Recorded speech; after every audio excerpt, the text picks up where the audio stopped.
வணக்கம். தமிழ் ஃபுட் கார்னர்ல இன்னைக்கு ஒரு சூப்பரான ஸ்வீட் ரெசிபி பார்க்க போறோம். வீட்டில் உள்ள பொட்டுக்கடலை, வெல்லம், நெய் இதை மூணு மட்டுமே வச்சு நம்ம இந்த ஸ்வீட் பண்ணியிருக்கோம். சாப்பிட்றதுக்கு நல்லா சாஃப்டாகவும் ரொம்ப டேஸ்டாகவும் இருக்கும். நம்ம இதில் பொட்டுக்கடலை சேர்த்துருக்கிறதுனால இது ஒரு ஹெல்த்தியான ஸ்வீட். இப்போ எப்படி பண்ணுறதுன்னு பார்க்கலாம். ஸ்டவ்வில் ஒரு பேன் போட்டு ஹீட் பண்ணியிருக்கேன். அதில் 1 கப் பொட்டுக்கடலையை சேர்த்துக்கலாம். இதை மிதமான தீயில வச்சு ஒரு 2 நிமிஷத்துக்கு மட்டும் வறுத்துக்கங்க.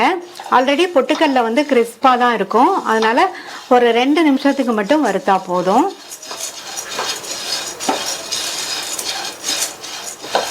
ரெண்டு நிமிஷமா வறுத்து நம்ம சேர்த்த பொட்டுக்கடலை லைட்டா சூடு ஏறி இருக்கு. இதை உடனே வேற பிளேட்டுக்கு மாற்றி ஆற விட்டுறலாம். வறுத்து வச்ச பொட்டுக்கடலை நல்லா ஆறிடுச்சு.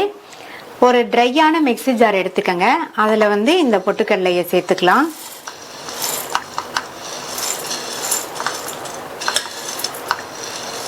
இப்போ இதை நல்லா ஃபைன் பவுடராக அரைச்சிட்டு வந்துடணும்.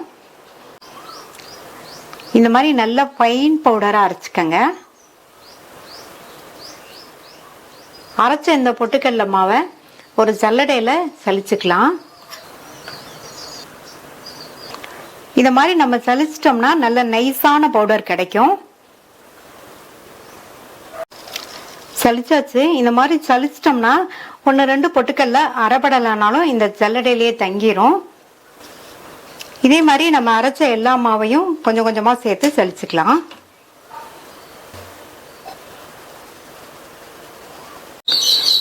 எல்லா மாவையும் சலிச்சாச்சு. மாவு நல்லா ஸ்மூத்தா இருக்கு பாருங்க. வெள்ளக்கரைசல் ரெடி பண்ணிடலாம். 1 கப் பொட்டுக்கடலை எடுத்தோம். 1.25 கப் அளவுக்கு பொடித்த வெள்ளத்தை இந்த பேன்ல சேர்த்துட்டு 1.25 கப் தண்ணி சேர்த்துக்கலாம். இந்த வெல்லம் இந்த தண்ணியில நல்லா கரைஞ்சு கொதிச்சு வரட்டும். பாகுப்பதம்லாம் எதுவும் பார்க்க வேண்டியதில்லை. சேர்த்த வெல்லம்லாம் நல்லா கரைஞ்சு கொதிக்குது.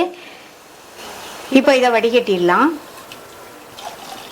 இந்த மாதிரி வடிகட்டிட்டோம்னா வெள்ளத்தில் உள்ள டஸ்ட் எல்லாம் வடிகட்டிலேயே தங்கிரும். அடுத்து இந்த பேன்ல 2 டேபிள் ஸ்பூன் எண்ணெய் சேர்க்கிறேன். இது கூட 2 டேபிள் ஸ்பூன் நெய்யும் சேர்த்துக்கலாம். நீங்க ஃபுல்லா நெய் சேர்க்கறதுனாலும் சேர்த்துக்கங்க. நெய் உருகி சூடாயிடுச்சு. இந்த பொட்டுக்கடலை பவுடரை இதுல சேர்த்துட்டு மீடியம் ஃப்ளேம்ல வச்சு நல்லா இந்த மாதிரி கிண்டி கொடுத்துட்டே இருக்கணும். கைவிடாம கிண்டி கொடுத்துட்டே இருங்க. கண்டினியூஸா இந்த மாதிரி கிண்டி கொடுத்துட்டே இருக்கணும்.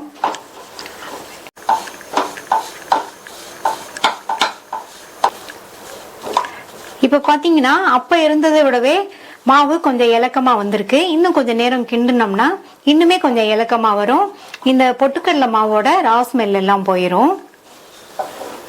5 நிமிஷமா கண்டினியூஸா கிண்டி நம்ம சேர்த்த பொட்டுக்கடலை மாவோட பச்சை வாசனை போயிடுச்சு. மாவுமே ஸ்மூத்தா இருக்கு, இலக்கமா வந்திருக்கு பாருங்க. இப்ப இது கூட நம்ம வடிகட்டி வச்ச வெள்ளக்கரைசல்ல பாதி வெள்ளக்கரைசலை சேர்த்துக்கலாம்.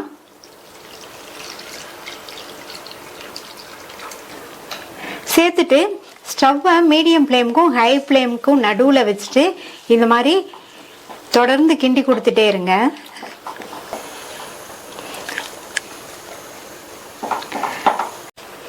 எந்தவித கட்டிகளும் இல்லாம நல்லா இந்த மாதிரி கலந்து கொடுத்துட்டே இருங்க.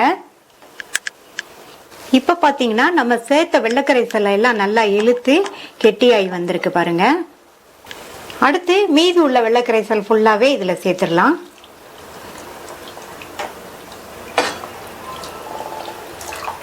ஸ்டவ்வை மீடியம் ஃப்ளேம்ல வச்சுட்டு கிண்டி கொடுத்துட்டே இருங்க. இதுவுமே நல்லா திக்காய் வரட்டும். நல்லா கிண்டி கொடுத்துட்டே இருங்க. கட்டிகள் எதுவும் இருக்காது. கட்டி சேராம இந்த மாதிரி கிண்டி கொடுத்துட்டே இருங்க. இப்ப பாத்தீங்கன்னா அப்ப இருந்ததை விடவே இன்னும் கொஞ்சம் திக்காய் வந்திருக்கு. இன்னுமே கொஞ்சம் திக்காய் வரணும். இப்ப இந்த ஸ்டேஜ்ல இது கூட 1/4 டீஸ்பூன் ஏலக்காய் பவுடரும் 1 டேபிள் ஸ்பூன் நெய்யும் சேர்த்துட்டு நல்லா கிண்டி கொடுக்கலாம்.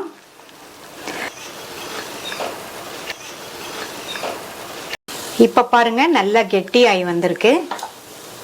பேன்லையும் கொஞ்சம் கூட ஒட்டலை. கன்சிஸ்டன்சி இந்த மாதிரி இருக்கணும். இந்த மாதிரி.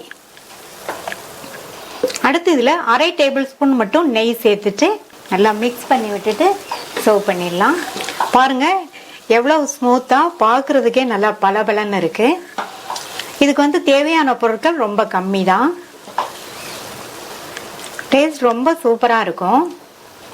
இந்த டிஷ் சூடாக இருக்கிறதுனால நம்ம கையில் எடுத்து உருட்ட முடியாது. இந்த மாதிரி ஒரு குழிக்கரண்டியில் எடுத்து நம்ம சர்வ் பண்ணிடலாம். குழந்தைங்கள்லேருந்து பெரியவங்க வரைக்கும் எல்லாருமே விரும்பி சாப்பிடுவாங்க. ட்ரை பண்ணி பார்த்துட்டு உங்கள் கமெண்ட்ஸை சொல்லுங்கள்.